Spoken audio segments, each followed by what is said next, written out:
I remember the exact number, $12.47. That's what was left of my retirement. Tell me something.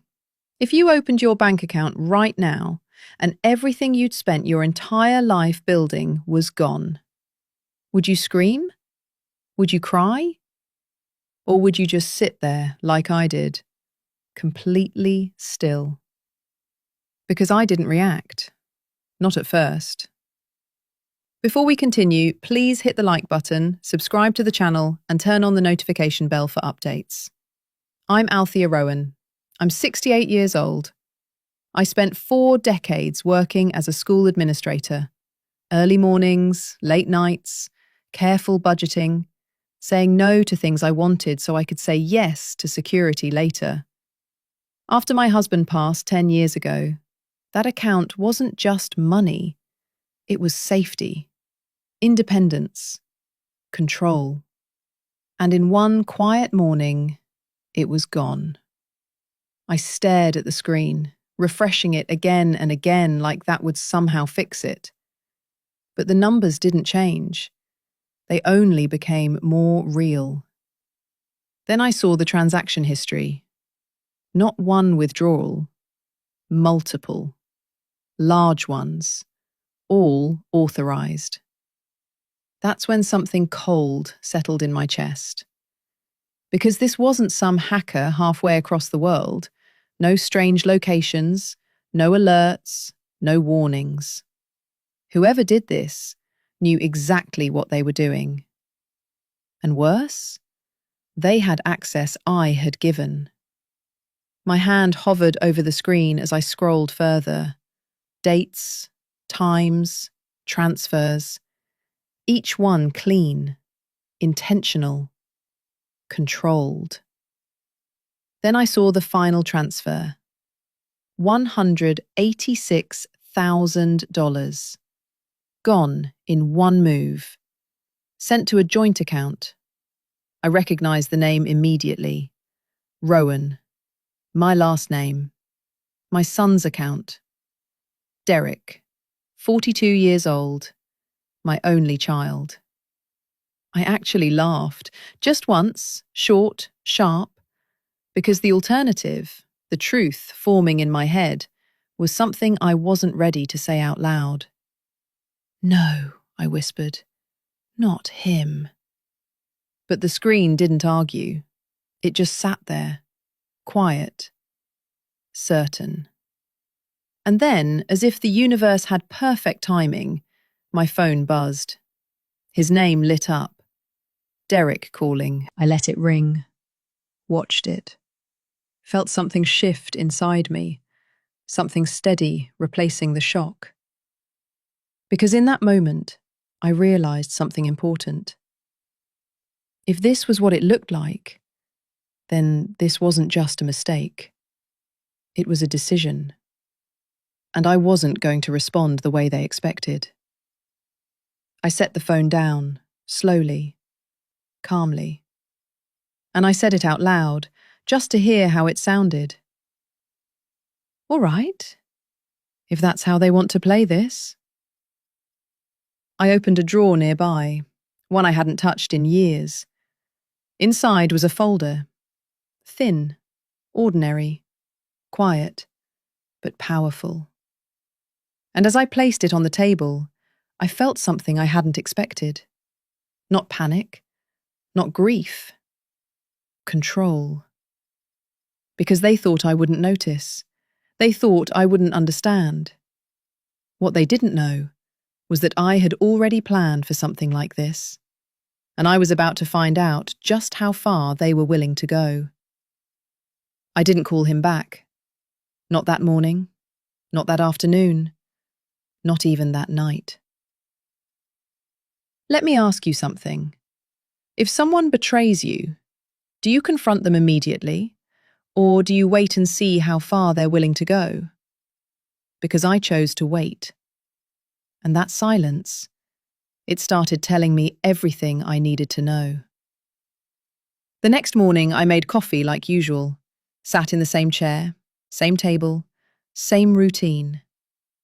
You'd think something that big would shatter everything instantly. But no, life looked exactly the same. Except now, every small memory felt different. Derek had been coming by more often lately, asking questions he never used to ask. "Hey Mum, do you still keep everything in one account? Have you thought about simplifying things?" At the time, I thought it was concern, care, a son trying to help his aging mother. Now, it sounded rehearsed. And then there was Livia, his wife. 39, always polished, always smiling just a little too perfectly. She had opinions about everything. "You shouldn't stress about money at your age, Althea. Let Derek handle things. That's what family is for." Family. Funny word. And her mother, Corinne Hale, 65 and recently in between homes. She had inserted herself into their lives and somehow into mine. Always listening, always watching. "Money should stay within the family," she once said casually over dinner. At the time, it felt like an odd comment. Now it felt like a warning I missed. So I did something simple. I called the bank. Not to report fraud, not yet. I just asked questions, calmly, carefully. And what they told me? It was precise. Access wasn't forced. It wasn't hacked. It was granted through Derek's authorized credentials. The same access I gave him years ago in case of emergencies. But then came the part that made my stomach tighten. A secondary authentication had been added recently, not by me. And the destination account? Joint ownership. Derek and Livia. Corinne's name wasn't there, but I didn't need it to be. Some people don't sign their names, they just guide the hand.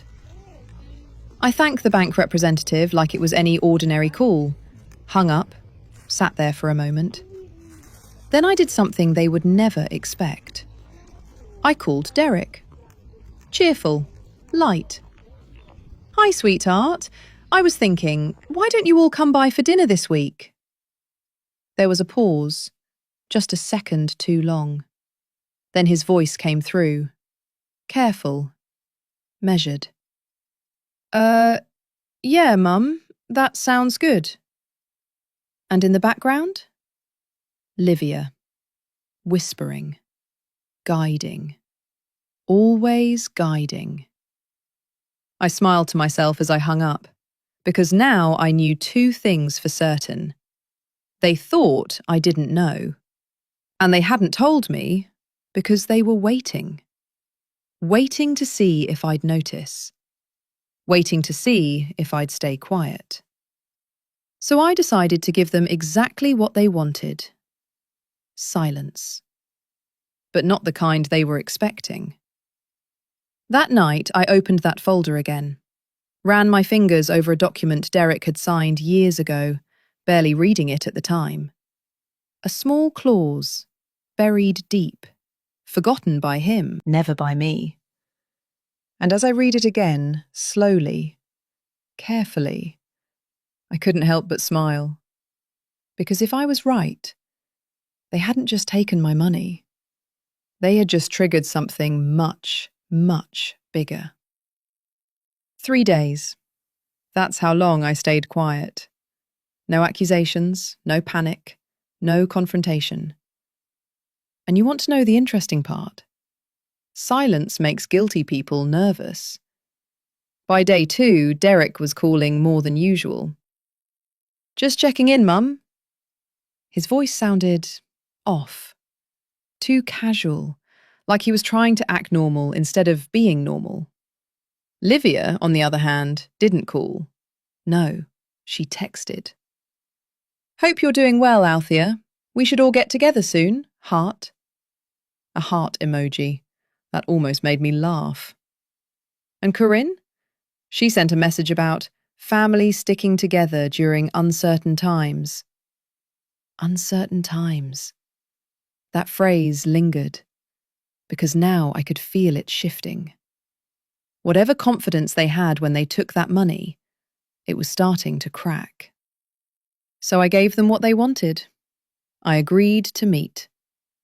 But not at my house. No, I chose a quiet, upscale restaurant across town, the kind of place with white tablecloths and menus without prices. The kind of place Derek wouldn't normally pick. Control the setting, control the tone. When they walked in, I saw it immediately. Derek avoided my eyes. Livia smiled too wide. Corinne scanned the room before sitting down, like she was assessing a situation instead of attending lunch. Interesting. I greeted them warmly, calm, composed. We ordered food, made small talk, weather, traffic, nothing that mattered. And the entire time, they were waiting. Waiting for me to say it, to explode, to accuse. But I didn't. Instead, I took a slow sip of my tea and said it gently. I reviewed my finances this week. Everything stopped. Forks mid-air, eyes locked on me. Interesting discoveries, I added. Derek's face went pale, and then I did something unexpected. I smiled. Thank you, Derek, for helping manage things. Relief hit him instantly. You could see it. His shoulders dropped, his breathing shifted. But Livia? No. She didn't relax. She watched me. Because she knew something wasn't right. And she was right. I leaned back slightly, still calm. I've made some updates. That's when the air changed. What kind of updates? Livia asked, her voice tighter now. I didn't answer her directly. Instead, I looked at Derek. Do you remember the paperwork you signed years ago, when I gave you account access? He blinked, confused. Yeah, I think so. I nodded slowly. There was a clause in there, a protective measure. Corinne leaned forward slightly. What kind of measure? She asked. Now I smiled, but this time there was no warmth in it. The kind that activates when money moves, in ways it shouldn't. Silence. Heavy. Immediate. Derek's voice came out barely above a whisper. Mum, what did you do? I held his gaze, and for the first time, I let the truth sit right in front of them, without fully saying it. You'll find out soon enough. The next morning, I didn't need to call anyone, because everything had already started. Have you ever watched consequences arrive in real time? Not all at once, but piece by piece, like something slowly tightening. That's exactly what this was. It started with Derek's phone, then Livia's, then the joint account. Notifications, alerts, emails. By 9:12 a.m., the account holding my $186,000 was frozen. By 9:30, every linked account under Derek and Livia's names had been flagged for review. And by 10 o'clock, their world had stopped moving. I know this because Derek called me. Once. Twice. 7 times. I let it ring every single time. Not out of cruelty, out of timing.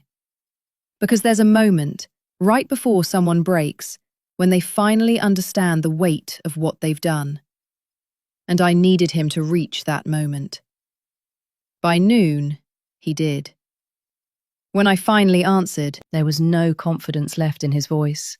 No careful tone, no pretending, just panic. Mum, what is happening? My accounts are locked. I can't access anything. What did you do? I didn't raise my voice, didn't rush. Good morning, Derek. Silence on the other end. Then faster, sharper.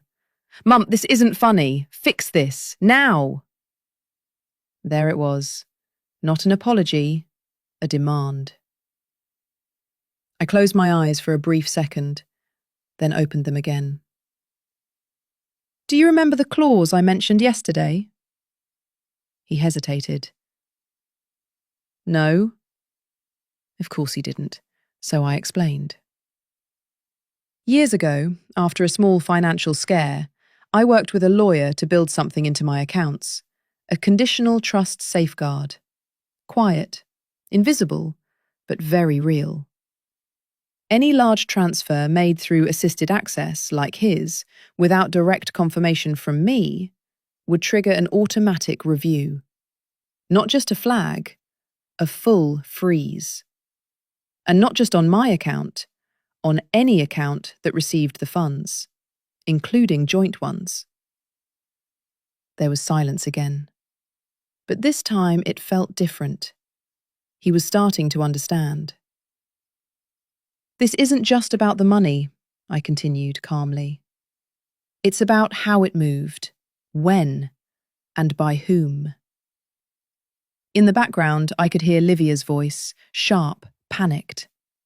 What is she saying? Derek, fix this! Corin's voice followed, lower, tense. Put her on speaker. I ignored them, because this conversation wasn't for them, it was for him. The system is reviewing everything now, I said. Every transfer, every login, every change. His breathing got heavier. Mum. And then finally, cracks. Real ones. What do I do? I didn't answer immediately. I let the silence stretch, let the weight settle fully. Because now he was ready to hear it. I already fixed it, Derek. I already fixed it, Derek. He went quiet. Not the kind of silence where someone is waiting to speak, but the kind where everything finally clicks into place. What does that mean? He asked, his voice smaller now. So I told him. Clearly, Calmly. No anger left in it. The clause didn't just freeze the money, I said. It triggered a full audit. Every transaction tied to your access was reviewed automatically. Timestamps, authentication patterns, behavioral flags. It doesn't just look at what happened. It looks at how it happened. I could hear Livia in the background, pacing. Ask her if we're getting the money back. Derek swallowed. Are we? No, I said simply. A pause. Then I continued. The funds have already been provisionally returned. Every dollar. Back into my protected account. Silence. Heavy. Final. They determined the transfers were inconsistent with my normal behaviour. That's all it took. And just like that, it was over. At least the part they thought mattered. Derek broke. I didn't think it would go this far. His voice cracked in a way I hadn't heard since he was a boy. And for a moment, just a brief one, I felt something pull at me. But it passed. You already took it that far, I said.